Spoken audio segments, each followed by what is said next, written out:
Sayatiz zaman, akan datang suatu zaman, wahwa finnasi, di dalam diri manusia itu,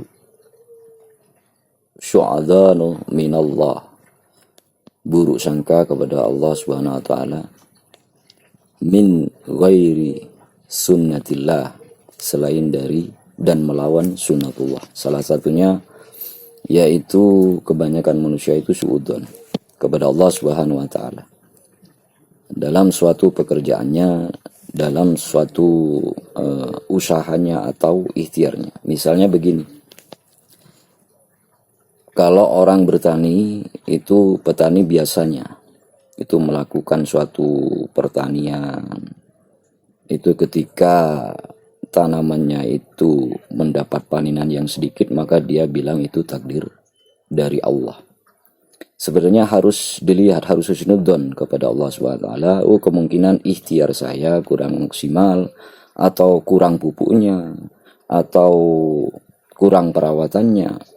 Nah, itu namanya husnudzon kepada Allah. Kalau suudzon kepada Allah dalam artian berburuk sangka kepada Allah, maka dia melempar sesuatu itu kepada takdir, kepada Allah. Wah, ini sudah takdirnya dari Gusti Allah bahwasanya panenan saya itu sedikit. Itu belum tentu, karena Gusti Allah, takdir Gusti Allah itu manut atau tergantung ikhtiar dari usaha, ikhtiar dari manusia itu tersebut. Misalnya manusia itu bersyukur, untuk bersyukur kepada Allah atau meminta juga kepada Allah, itu sesuai dengan kadarnya, dan Gusti Allah pasti memberikan sesuatu sesuai dengan kadarnya. Misalnya kita berdoa untuk mendapatkan pesawat, tapi kemampuan kita tidak mendapatkan pesawat, itu yang sudah tidak masuk akal dan sudah melawan dari sunnatullah. Dan salah satunya juga orang minta jodoh kepada Allah tetapi dia tidak berusaha.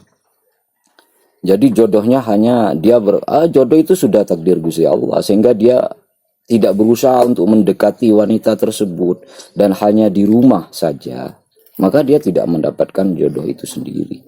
Jadi harus berbaik sangka kepada Allah. Itu kesalahan saya, bukan kesalahan Gusti Allah. Itu yang sebenarnya harus berbaik sangka kepada Allah Subhanahu wa taala. Kalau Anda pengen berjodoh, mendapatkan wanita, tetapi Anda hanya bekerja saja tanpa mendekati wanita tersebut, maka tidak mungkin jodoh itu mendekat. Harus husnudzon sama Allah, jangan berburuk sangka. Kalau berburuk sangka, Anda mengatakan itu takdir dari Gusti Allah. Itu yang sebenarnya harus merenungi kesalahan kita dalam memahami dari sunnatullah itu sendiri.